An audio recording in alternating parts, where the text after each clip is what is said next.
muertos de cansancio.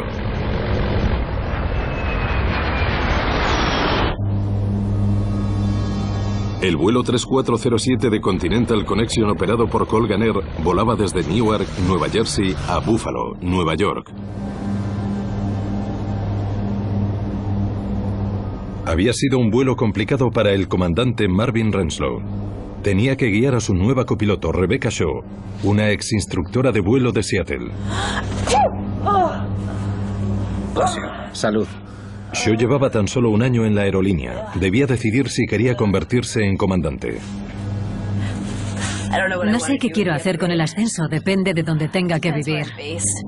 Piénsalo así, si te quedas en el Q, obviamente no alcanzarás el rango de comandante. Ya. Pero puede que tengas una mejor calidad de vida para comprar una casa y tener un horario fijo. Shaw estaba entrenada para ser copiloto en el avión que estaban pilotando, un bombardero canadiense Q-400. Era un turbohélice bimotor famoso entre las aerolíneas regionales. Los 45 pasajeros habían pasado una noche muy larga. Su avión había sido retenido en Newark durante 2 horas, un retraso considerablemente más largo que el viaje. El vuelo 3407 se dirigía al noroeste, hacia el norte del estado de Nueva York. La duración del vuelo era de tan solo 53 minutos. La visibilidad era reducida y había pronóstico de nieve y vientos moderados en Buffalo.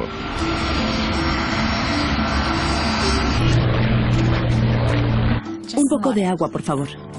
Elise Kausner era alumna de la Escuela de Derecho de Jacksonville. Iba camino de visitar a su familia en Buffalo. Tenía 5 sobrinos y sobrinas en aquel momento. Un par de ellos tenían una comida en el colegio y querían que la tía Ellie fuera su invitada.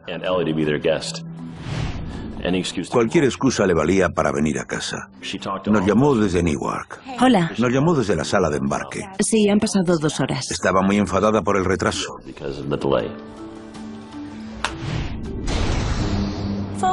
Amigos de la cubierta de vuelo, les habla la copiloto. Parece que estamos a unos 10, quizá 15 minutos de Buffalo. El tiempo en Buffalo está bastante nublado y está nevando un poco. Por favor, permanezcan en sus asientos para que las azafatas puedan preparar la cabina para el aterrizaje. Gracias. Colgan 3407. Desciende y manténgase a 2300. De acuerdo, descendiendo a 2300. Colgan 3407. Realicemos la comprobación de descenso. Podemos realizar la comprobación de aproximación también. Vale. Indicador de errores preparado. Preparado. Flaps de GPWS seleccionados a 15 grados. Los pilotos repasaron una lista de ajustes del avión para continuar su aproximación para el aterrizaje. Transferencia pagada. Sí. Los pasajeros ya podían divisar las luces de las afueras de Buffalo. El Clarence Center está en la ruta de aproximación para el aterrizaje en el aeropuerto de Buffalo.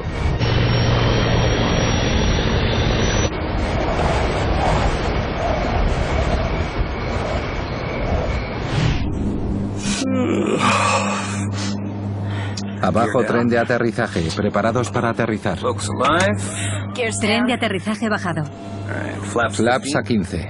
Al desplegar los flaps, el avión disminuye su velocidad hasta alcanzar la velocidad final de aproximación.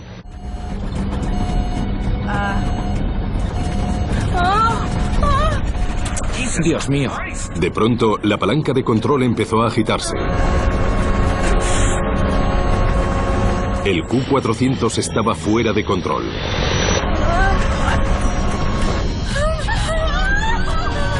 El comandante Renslow luchó por mantener su avión en el aire.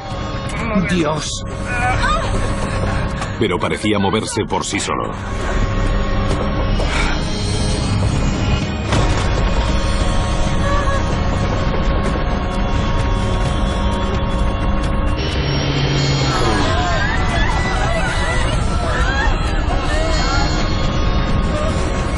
¡Madre mía!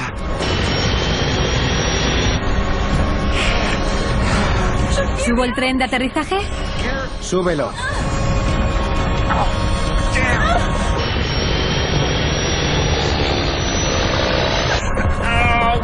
Estamos bajando.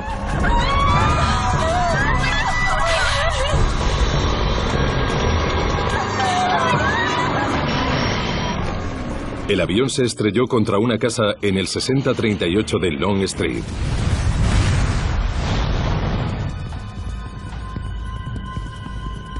En el control de tráfico aéreo de Buffalo, el vuelo 3407 desapareció del radar. Comprueba el de Colgan Air. Mira si lo tienes tú. ¿Cuáles son sus siglas? Colgan 3407. No, no lo tengo. ¿Ves algo ahí fuera? Nada. Vale. Llamad a los bomberos. Nunca olvidaré las palabras del técnico de operaciones. Accidente de avión, casa en llamas. Me puse inmediatamente los zapatos y el abrigo. Me monté en el camión y me dirigí a la salida. Los bomberos no tenían que ir muy lejos. El 6038 de Long Street, la casa de la familia Bielinski, estaba a menos de un bloque de distancia de la estación de Clarence Center. A medida que se acercaba a la zona, todo resplandecía. Se podían ver el humo y las llamas. Karen Bielinski y su hija consiguieron salir vivas de la casa, pero su marido Douglas falleció. Mi reacción inicial fue que nadie podría haber salido de allí, pero el servicio médico de emergencia me informó de que había 2 personas y de que las habían llevado al hospital. Les pregunté qué bomberos eran y me dijeron: jefe, no son bomberos, son supervivientes de la casa. Tuve que acercarme a la ambulancia y mirar dentro por mí mismo para creérmelo. Los bomberos nunca habían visto un incendio como ese.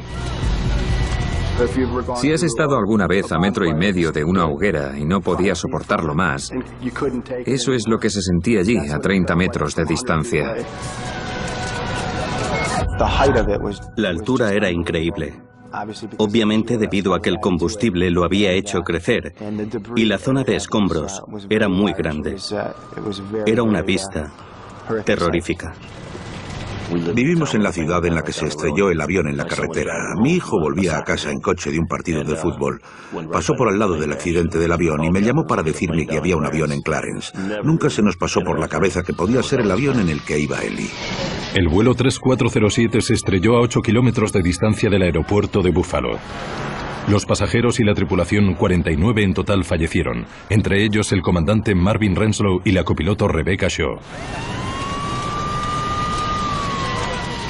Pero pudo haber muerto mucha más gente. Al ver la casa y el avión encima de la casa, y que ya no había casa ni avión, solo la sección de cola izquierda, te preguntabas cómo pudo haber sucedido eso sin arrasar la zona por completo. La siguiente llamada fue de mi hijo de nuevo, y me dijo que era el avión en el que iba Ellie. Y que no había supervivientes. En ese momento, mi mujer dio un alarido y se tiró al suelo. Chris dijo que nunca había oído a su madre hacer un sonido como ese, y espero que no vuelva a hacerlo. Entonces fue cuando supimos que se había ido, y eso fue probablemente 45 minutos después del accidente.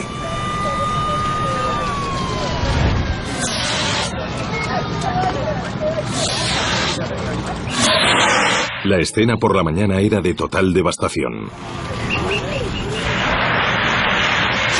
Clint Cruikshanks, desde la Junta Nacional de Seguridad del Transporte, ¿puedo empezar a curiosear? Clint Cruikshanks es uno de los primeros investigadores del caso. Cuando llegamos a la escena aún había fuego. Era de una tubería de gas de la casa que se había roto. Los bomberos apagaban el fuego y volvía a encenderse cada pocos minutos. Era una de las escenas más espeluznantes y desagradables que había visto en mi vida. El avión del vuelo 3407 era relativamente pequeño, pero aún así era el peor accidente de Estados Unidos en más de 7 años. Se convertiría en una de las investigaciones más importantes de la Junta Nacional de Seguridad del Transporte.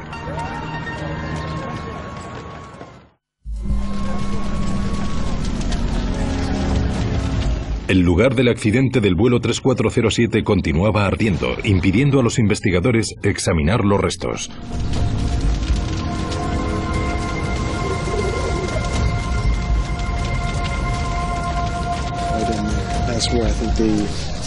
El avión se había estrellado contra una casa y había estado ardiendo durante toda la noche, por lo que casi todos los escombros estaban dentro de la casa. Nuestra preocupación era que estábamos perdiendo pruebas. Eran perecederas y si no podíamos entrar y apagar el incendio, no seríamos capaces de conseguir ni una prueba que pudiera ayudarnos en la investigación. Clint Cruikshanks necesitaba recuperar con urgencia la caja negra, que contenía pistas valiosas sobre el accidente. Sabíamos que la caja negra estaba en la sección de cola del avión. Normalmente los investigadores no se acercan al lugar del accidente si está ardiendo. Pero si no se recuperaban las cajas negras, nunca descubrirían lo que derribó al vuelo 3407. Empezamos a buscar y a investigar entre los escombros y finalmente las encontramos. Vale, probablemente esté aquí. ¿Vale?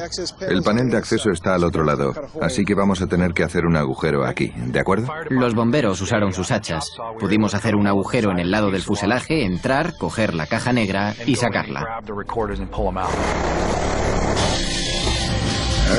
Así valdrá. Para alivio de todos, la caja negra estaba intacta. Una vez que sacamos la caja negra, la metimos en el avión que la llevaría a Washington DC, a nuestra sede. Ahora los investigadores se enfrentaban a un nuevo obstáculo. Lo poco que quedaba del avión estaba mezclado con restos humanos y escombros de la casa. Estaba todo quemado y metido en el sótano, por lo que habría unos 3 metros de escombros en los que tendríamos que excavar para recuperar el avión completo. Las autoridades se preguntaban cómo podrían rescatar pruebas útiles en ese caos. Recibieron una ayuda inestimable de una fuente un tanto inusual. Se reclutó a un grupo de alumnos que estaban aprendiendo a procesar escenas de crímenes para que separaran los restos humanos del resto de los escombros.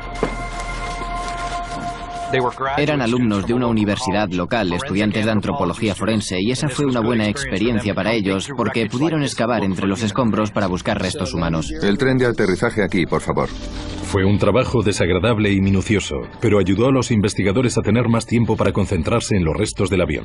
Estábamos a 4 patas con escobas y pequeñas palas en la mano, identificando si se trataba de escombros de la casa o del avión y colocándolos en diferentes montones. La primera pregunta para mí, como ingeniero estructural, era averiguar si el avión llegó completo a la escena del crimen.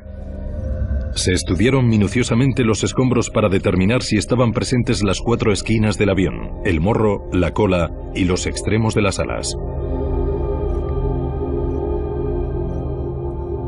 Si encontrábamos las 4 esquinas del avión, entonces sabríamos que no se había partido durante el vuelo. No había nada que hubiera partido el avión durante el vuelo y que hubiera podido causar el accidente. El fuego había consumido un ala. La otra estaba hecha añicos. Echad un vistazo a esto. Pero los investigadores estaban encontrando poco a poco lo que estaban buscando. Sí, es la última pieza. Es la que quedaba. No fue hasta varios días después del comienzo de la investigación, cuando estábamos removiendo algunos escombros, cuando encontramos restos del ala izquierda y del morro. Los investigadores tenían ya todas las piezas que necesitaban para concluir que el avión había llegado completo al lugar del accidente. Fuera lo que fuese lo que había causado el desastre, había sido una partición durante el vuelo.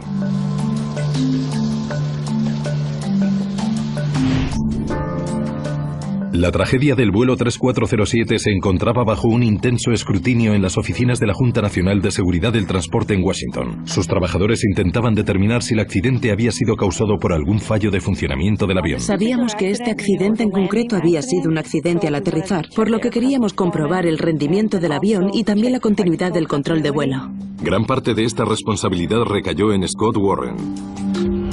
Mi papel en la investigación sería ser presidente del grupo de sistemas para el Consejo de Seguridad, así que era el responsable de vigilar todos los sistemas del avión. Warren analizó la grabadora de voz de la cabina del avión para determinar si hubo indicios de un problema en la cabina. Prepare la cabina para la llegada. Gracias. ¿Es hielos del parabrisas? Descubrió que 6 minutos antes del accidente la tripulación del vuelo 3407 había detectado una formación de hielo en el avión. Está en mi lado. ¿En el tuyo no? Sí. Hay mucho hielo. El hielo puede ser una amenaza mortal para un avión. Si un avión tiene hielo, opondrá más resistencia, por lo que requerirá más potencia mantener una velocidad fija. Sí, no había visto tanta desde hacía mucho tiempo en las alas. Hasta el año anterior, Rebecca Shaw no había tenido experiencias con hielo en un avión. Nunca he estado en condiciones con hielo. Nunca he deshelado. Nunca he experimentado eso. Cuando se acumula hielo en un ala, se añade peso al avión, pero más importante aún, modifica la forma del ala. Y obviamente es la forma curvada del ala lo que crea la sustentación. Así que al cambiar las características de sustentación del avión, es más difícil pilotarlo. Yo habría perdido los papeles. Si hubiera visto tanto hielo, habría pensado que nos íbamos a estrellar. Era muy importante fijarse en que había hielo en el avión. Y también era importante dar la vuelta y comprobar si había un sistema de deshielo. Y no había ningún indicio en la grabadora de voz de que se hubiera comprobado. Flaps a 15. La grabación reveló que tan solo unos minutos después de que la tripulación detectara el hielo, un dispositivo llamado Stick Shaker se apagó. Era una advertencia de que el avión estaba a punto de pararse y literalmente a caer del cielo. Poco después, el avión hizo precisamente eso. Estamos bajando. Sabíamos que había condiciones de hielo. La única pregunta era si eran lo suficientemente malas como para hacer que el avión fallara. El hielo era ahora el sospechoso principal del accidente del vuelo 3407. Si ha sido el hielo, demostrémoslo. Estábamos todos convencidos de que el accidente lo había causado el hielo. Pensábamos que había sido el hielo, tan solo teníamos que fijarnos en algunos aspectos referentes al hielo y todo estaría solucionado. Pero algunas de las familias de las víctimas no estaban tan convencidas. Nuestro pensamiento inicial fue que el accidente lo había causado el hielo, ya que había nevado aquella noche, y que el hielo había derribado el avión. Pero empezamos a hablar con gente que sabía de viajes aéreos, con pilotos, y ellos parecían no pensar lo mismo, pensaban que no tenía sentido. Algunos investigadores compartían la misma sospecha. Scott Warren sabía que un avión como el Q-400 tenía un sofisticado sistema de deshielo. Estaba diseñado para evitar que se formara hielo en las alas y en otras partes críticas del avión. Para evitar las acumulaciones de hielo, el avión tenía un sistema antihielo formado por cámaras neumáticas colocadas a lo largo del frente de las alas. Una serie de válvulas usan aire de los motores para inflar las cámaras y partir el hielo del ala. Esos descongeladores están diseñados para inflarse periódicamente y, al inflarse, rompen el hielo que se ha acumulado en las alas. Warren se preguntaba ahora si la tripulación del vuelo 3407 había encendido su equipo de deshielo. Estudió la información de la otra caja negra del avión, la grabadora de datos de vuelo o FDR. Esta registra el funcionamiento de los sistemas fundamentales del avión, entre ellos el mecanismo de deshielo. Sabíamos por la información de la FDR que la tripulación había encendido el sistema de deshielo, que había estado encendido durante la mayoría del vuelo y que al final del vuelo seguía en la posición de encendido. Ahora Warren tenía que averiguar si el aparato estaba de verdad en funcionamiento. El que la grabadora apuntara que el sistema estaba encendido era un comienzo, pero no se debería creer solamente en una pista. La única forma de saberlo era averiguar lo que quedaba del sistema de deshielo del avión y determinar si estaba activo cuando el avión se precipitó hacia el suelo. El equipo de Clint Cruikshanks buscaba un componente crucial del sistema, las válvulas. Perdonad. Quiero que todos le echéis un vistazo. Dijimos, este es el aspecto que tienen las válvulas de deshielo. Buscad algo como esto. Si podemos encontrar estas válvulas, podremos probarlas y ver si funcionan correctamente. Las válvulas eran muy importantes para nosotros porque eran el componente clave que movía el aire desde los motores en los que se originaba el aire para el sistema de deshielo.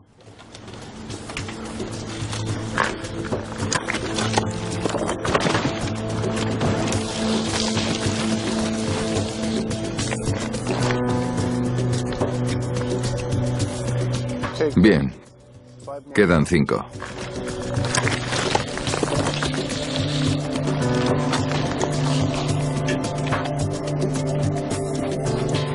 Finalmente se recuperaron 5 de las 6 válvulas de deshielo. Algunas estaban quemadas, otras estaban en buen estado. Cogimos esas válvulas y llevamos a cabo tantas pruebas sobre ellas como pudimos, dependiendo de los daños que sufrieran. Nos fijamos en el nivel de conductividad eléctrica y en la presión. Nos fijamos en una gran variedad de cosas, dependiendo de la condición de cada válvula. Por lo que pudimos comprobar, todas las válvulas funcionaban perfectamente. ¿Es hielo eso del parabrisas? Está en mi lado. Ahora los investigadores tenían que considerar la posibilidad Sí, hay mucho hielo. de que hubiera tanto hielo en las salas que el sistema de deshielo no pudiera librarse de él lo suficientemente rápido. Sí, no había visto tanto desde hacía mucho tiempo en las salas. Ya había sucedido antes. En Roselawn, Indiana, un avión francés se estrelló en 1994 tras sufrir una acumulación catastrófica de hielo en el ala.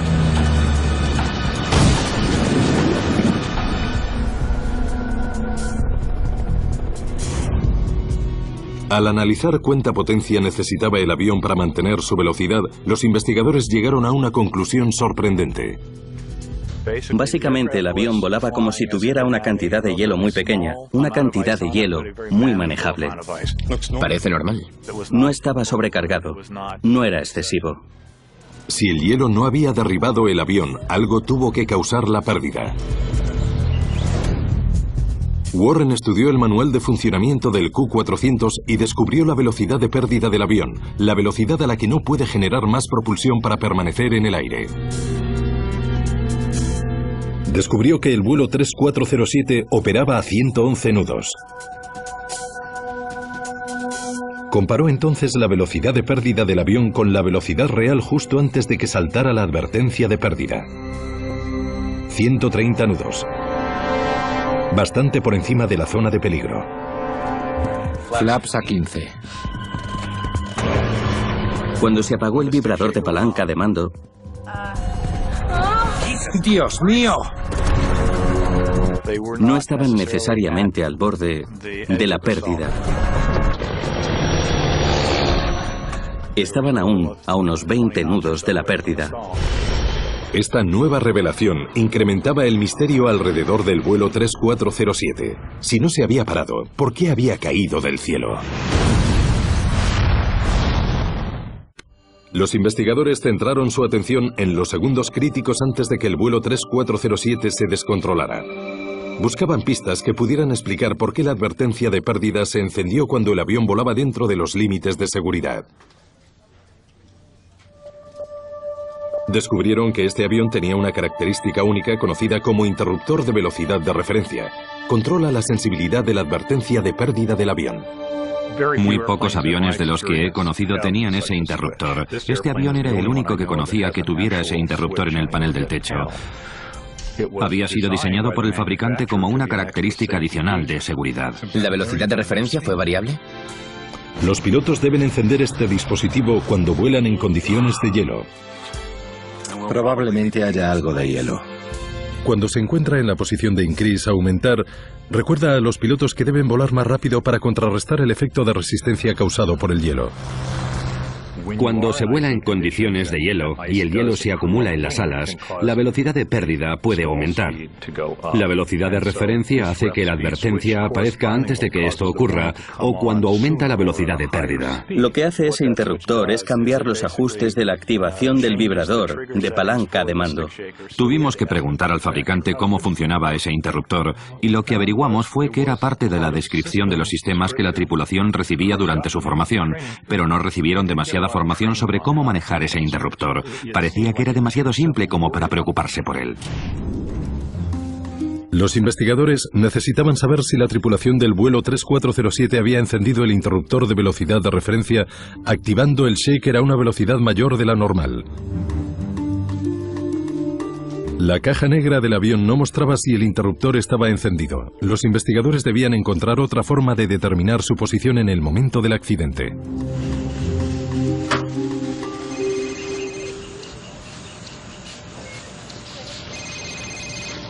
Aquí, Clint. Clint Cruikshanks tenía una nueva prioridad. Vale, veré si lo tenemos. Recuperar el panel de protección contra el hielo de la cabina del Q400, donde se encontraba el interruptor de velocidad de referencia. Debido a que el panel estaba en la cabina, encontrarlo era un reto. La mayoría de la parte frontal del avión estaba consumida por el fuego, por lo que no encontramos nada excepto unas pequeñas bolas de aluminio derretido, pequeños líos de cables y mucha ceniza. Pero tras una búsqueda extensa, Cruikshanks descubrió que el panel de protección contra el hielo era una de las pocas piezas de la cabina que habían sobrevivido. Bingo. Sin embargo, los botones e interruptores no eran reconocibles. Cruikshanks examinó el panel carbonizado para comprobar la posición del interruptor de velocidad de referencia. Estaba configurado para activar las advertencias de pérdida a una velocidad mayor de la normal. Encontramos el interruptor de velocidad de referencia entre los escombros y estaba en la posición increase. El descubrimiento hizo que surgieran más preguntas. Probablemente haya algo de hielo. La grabadora de voz de cabina indicaba que a medida que Renslow comenzó el descenso hacia Buffalo, ordenó al avión que volara a la velocidad de aproximación normal. Tren de aterrizaje bajado. Pero lo que era extraño es que con el interruptor de velocidad de referencia en posición de encendido, debería haber volado más rápido, ya que el interruptor le habría recordado hacerlo. Entonces, ¿por qué no lo hizo? El ordenador de a bordo advirtió a la tripulación de que volara más rápido según los ajustes que se habían configurado al mostrar un conjunto de barras rojas en el indicador de velocidad. Tendrás mejor calidad de... Estas barras están pensadas para advertir a los pilotos de que la activación del shaker es inminente. Si te fijas en el indicador de velocidad, deberías ser consciente de que el avión está aminorando y de que la advertencia de pérdida podría activarse. ¡Dios mío! Parecía que Renslow y Shaw estaban distraídos. Aún así, podrían haber solucionado la situación fácilmente. Cuando se activó el vibrador de palanca de mando, podrían haber apagado el interruptor o podrían haber inclinado el morro hacia abajo y haber disminuido la velocidad. Estaba claro para los investigadores que el vuelo 3407 no estaba en peligro de pérdida cuando se apagó el stick shaker. Ahora necesitaban saber exactamente lo que ocurrió después de que se activara la advertencia de pérdida. Se construyó una simulación animada del accidente basada en la información de la caja negra del avión. Mirad lo que aparece justo después de que se apague el stick shaker. Ilustraban que justo después de que se activara el stick shaker, el avión se elevó de repente. Esta acción frenó dramáticamente al avión y en este punto se paró. En esencia, el avión entró en una pérdida aerodinámica de la que no se recuperó. Empezó a caer y golpeó el suelo. Los investigadores estaban estupefactos. El vuelo 3407 no estaba en pérdida cuando se apagó el stick shaker, sino que entró en pérdida unos segundos después. Ahora había que analizar minuciosamente las acciones de la tripulación durante ese breve momento. ¿Qué hicieron? Era un misterio. ¿Cómo pudo una tripulación entrenada tomar un avión que no estaba en pérdida y en unos minutos hacer que cayera del cielo? Cuando se da una pérdida sin razón aparente es un misterio. No se espera que una tripulación haga que un vuelo entre en pérdida.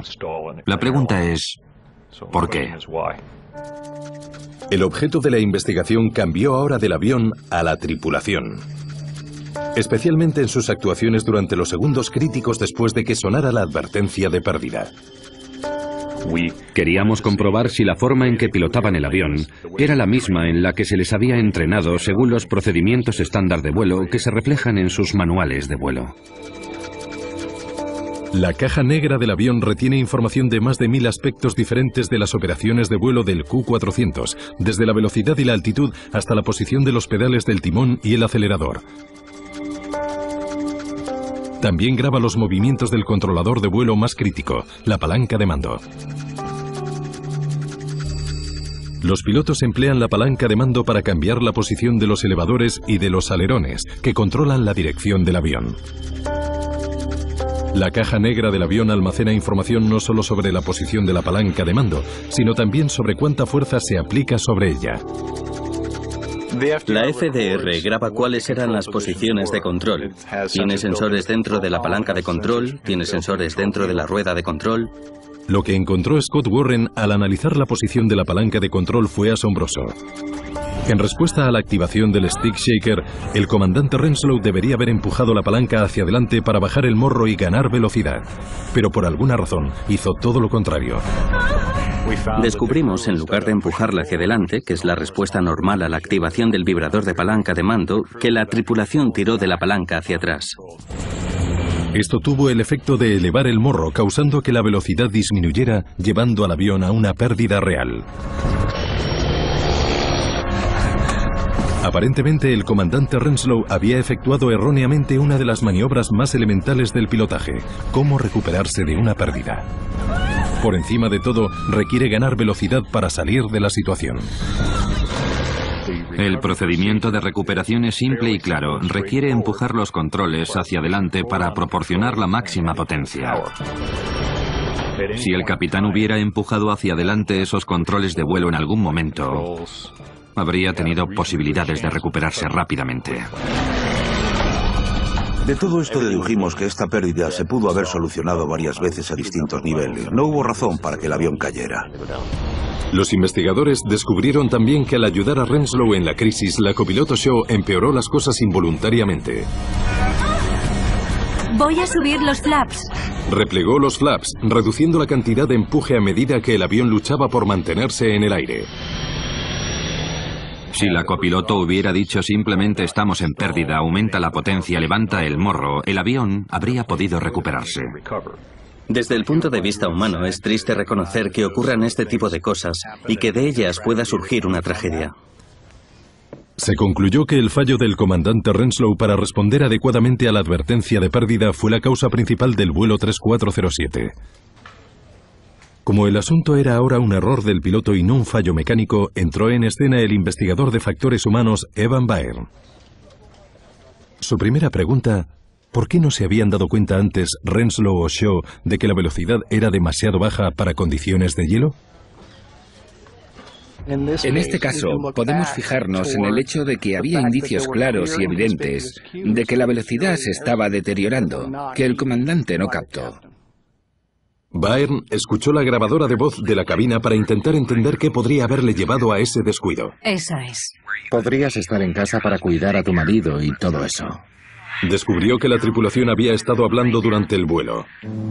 La conversación continuó durante la aproximación para el aterrizaje. Es una violación de la regla conocida como cabina estéril que prohíbe conversaciones no esenciales en las fases críticas del vuelo. Dijo, sí, te van a ascender en 6 meses y bla, bla, bla, bla. Simplemente prohíbe conversaciones no relacionadas con la operación del vuelo. Realicemos la comprobación de descenso. Podemos realizar la comprobación de aproximación también. Vale, indicador de errores preparado. Byrne también descubrió que debido a la charla en la cabina, la tripulación comprobó las informaciones críticas tarde. Transferencia de combustible apagada. Presión hidráulica y cantidad. Distraída, la tripulación probablemente no vio que la barra roja indicaba que estaban volando demasiado despacio para las condiciones para las que se había configurado el avión. Apagada. Comprobación de aproximación completa. Allá vamos. Cuando la tripulación se desvía de los procedimientos estándar de vuelo y realiza tarde las comprobaciones o no hace las llamadas requeridas, se vuelve más vulnerable a pequeños errores involuntarios que podrían llevar a sobresaltos y sorpresas o a acciones no esperadas a las que tendrá que responder. La prueba era clara. La tripulación del vuelo 3407 se distrajo durante la aproximación. Entró cuando estábamos en la entrevista y dijo, sí, te van a ascender en 6 meses.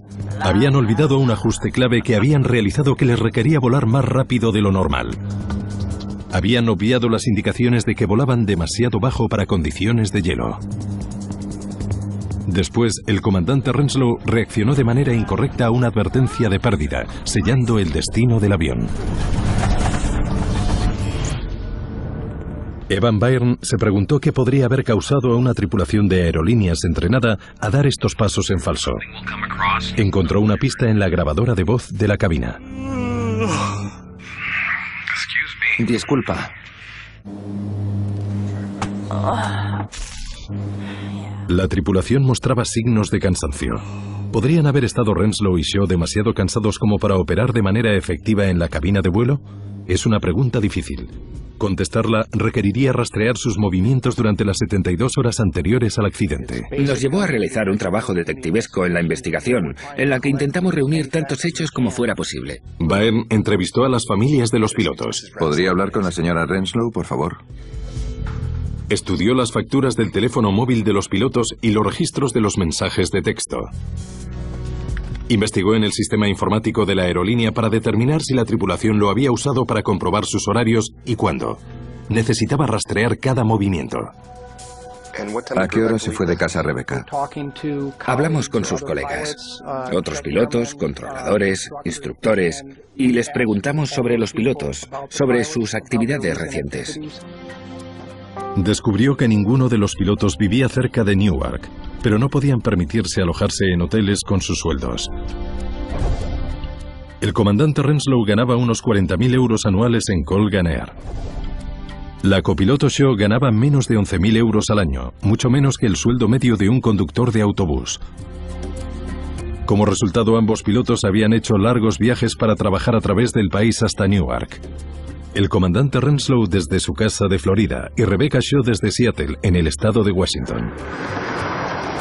De hecho, Shaw había viajado toda la noche desde Seattle en un avión de mercancía que conectaba desde Memphis. El comandante Renslow había pasado la noche en la sala de embarque para la tripulación del aeropuerto de Newark tras haber trabajado durante 2 días. Se le vio dormido en un sofá de la sala. Iba en contra de las reglas de la compañía, pero los pilotos que no podían permitirse alojarse cerca del aeropuerto lo hacían de todas formas. Los registros muestran que a las 3:10 de la madrugada del accidente Renslow estaba despierto. Comprobó su horario de trabajo en la red informática de la aerolínea.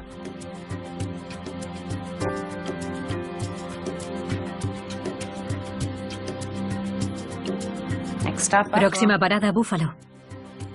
A las 7:29 de la mañana, Rebecca Shaw envió un mensaje de texto a su marido diciéndole que había llegado bien a Newark.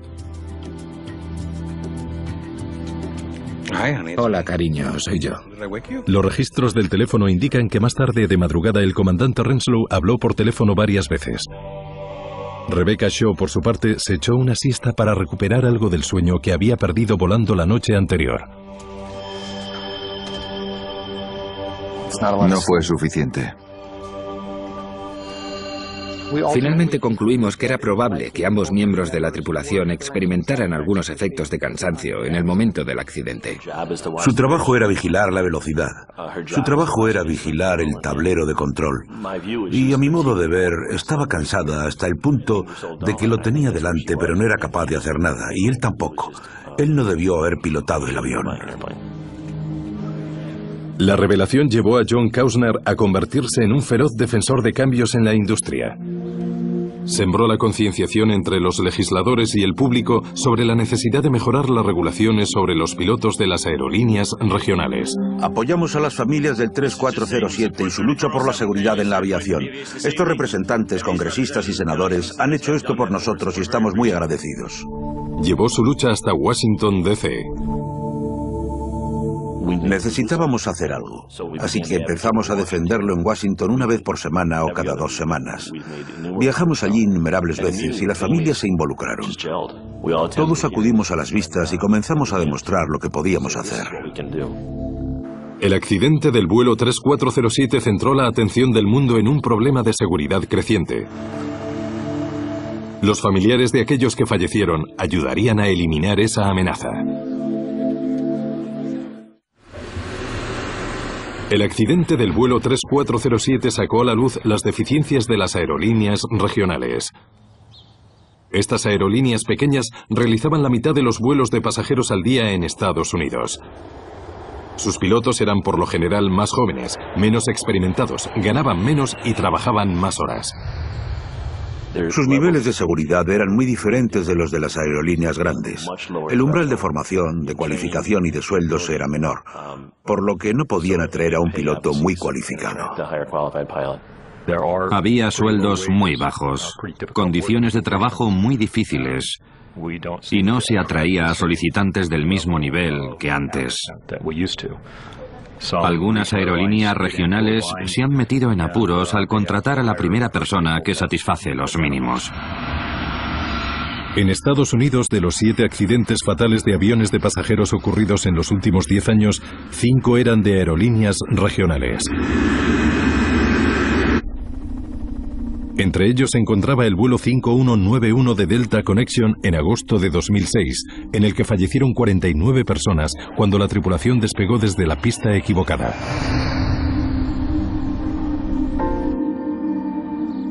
La campaña de John Kausner para cambiar las leyes referentes a los pilotos ha valido la pena. Confiábamos en su apoyo, necesitábamos su apoyo. Ustedes nos han ayudado, todos nosotros queremos darles las gracias. 1 año y medio después del accidente, bajo la presión de Kausner y otros familiares de las víctimas, el Senado de Estados Unidos aprobó un proyecto de ley que endurecía los requerimientos de formación y forzaba a la Administración Federal de Aviación, la FAA, a concretar nuevas normas concernientes al descanso de los pilotos. Los estudios sobre el problema del cansancio de los pilotos están aún en proceso. En la Universidad de Iowa, los investigadores están desarrollando un sistema que podría ayudar a los pilotos a resistir el cansancio, a comprometerse con la tarea crítica del pilotaje y a prevenir futuras tragedias como la del vuelo 3407. Thomas Snell es un ingeniero de factores humanos. Empleamos un número de sensores neurocognitivos y fisiológicos que aplicamos a los sujetos en pilotos a los que invitamos a nuestros estudios. Este de aquí, el 114, no va pegado. Está estudiando cómo permanecen alerta los pilotos en la cabina de vuelo al estudiar a un sujeto que dirige un viaje a través del país en un simulador. Mediante sensores puede determinar cómo de alerta y comprometido está el piloto en realidad. La investigación podría llevar al desarrollo de detectores del cansancio en los aviones. Estamos intentando predecir el estado de un piloto, por lo que podemos ajustar algo en la cubierta de vuelo para evitar que el problema vaya a peor o simplemente surja. Monitorizamos la actividad cerebral, la actividad de movimiento de los ojos, del corazón, hacemos electrocardiogramas y controlamos la respiración y otros parámetros en nuestro esfuerzo por averiguar cuál es el estado del piloto. ¿Está cansado? ¿Ha trabajado demasiado? ¿Está poco comprometido o distraído? En esta sección es cuando estuvo más somnoliento y se puede ver que su mirada era de aburrimiento.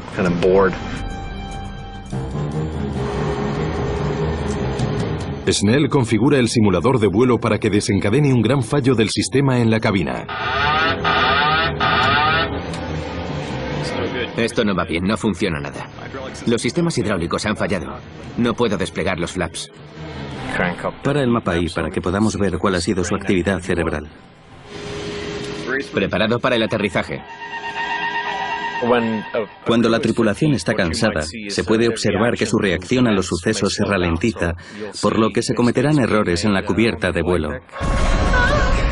Son precisamente este tipo de fallos por parte de Renslow y Shaw los que hicieron que el vuelo 3407 se estrellara y fallecieran 50 personas.